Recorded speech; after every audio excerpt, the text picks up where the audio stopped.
Hi, my name is Grace Kueny, and the book I chose to read this summer is This Land is Our Land by Suketu Mehta. Throughout the whole book, he shows how immigration can be a good thing, and he shows that what most people think about immigration is wrong, and he proves that through facts and statistics.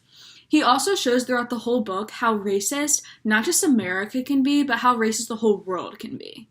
This book is significant to me because throughout the past 4 years, there's been a lot of talk about immigration with Trump's policy of build the wall, and I didn't really know that much about it. I kind of just knew what my parents were telling me, what the news was saying, so I wanted to see firsthand experience, and I wanted to learn more about immigration from someone who's an actual immigrant. Because he is an immigrant himself, that's his ethos. He's a credible source to be writing about this because he has experienced firsthand the prejudice that immigrants deal with on an everyday basis.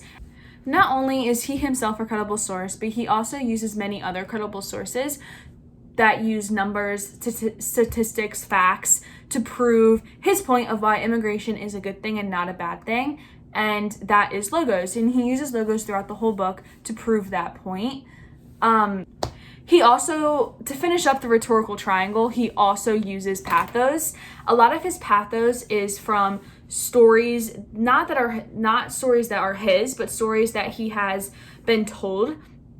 For one example that stood out to me the most is when he went to Friendship Park. Friendship Park is on the California-Mexican border, and it used to be an area where families could meet each other, hug, exchange gifts.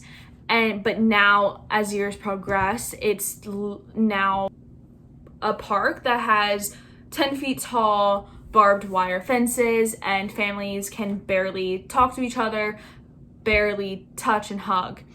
And he talked to someone there, and they explained how hard it was for them to not be able to easily visit their families. And that really stuck with me.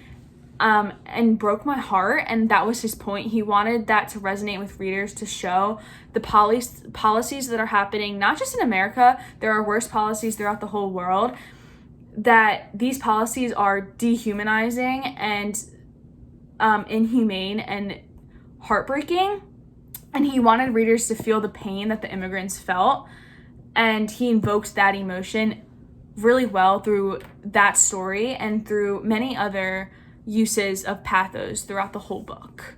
Mehta also uses cause and effect through the whole book to show that racism is something that you're not born a racist, you're taught racism. And in the one example he uses is from The Great Gatsby, and in that excerpt he uses, it's basically showing that they're saying that they're the dominant race and that if other races come into the country that they're going to take control of things.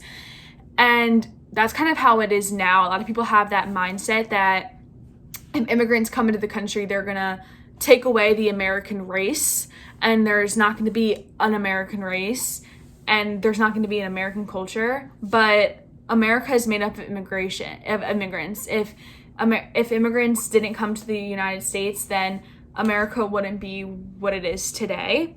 And he's trying to show that. The cause and effect is that the cause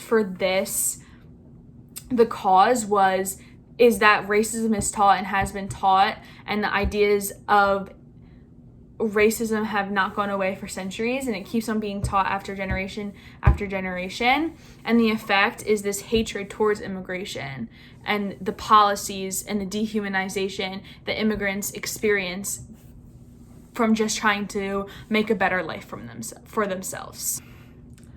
Lastly, Mehta's syntax really stood out to me and helped me understand what he was trying to explain throughout the whole book.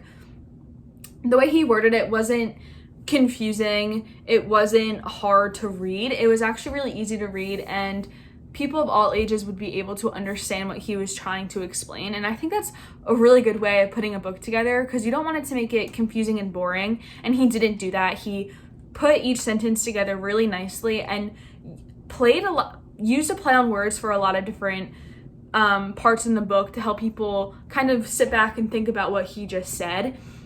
And I did that too with a lot of what he was saying. It made me think about what he just wrote, and it made me question what my thought was before and kind of think about now a new opinion on immigration. So This Land Is Our Land overall was a really good book. I recommend it to anyone who is interested in learning more about immigration from someone who is an actual immigrant. It has a lot of facts about it and shows a lot of stories that people have gone through. And it's not just facts after facts or sentences after sentences. I laughed a lot. There's actually a lot of funny stories in here. His word choice is really good, and 10 out of 10 recommend. So the book I read this summer was This Land Is Our Land. And yeah, thanks for watching.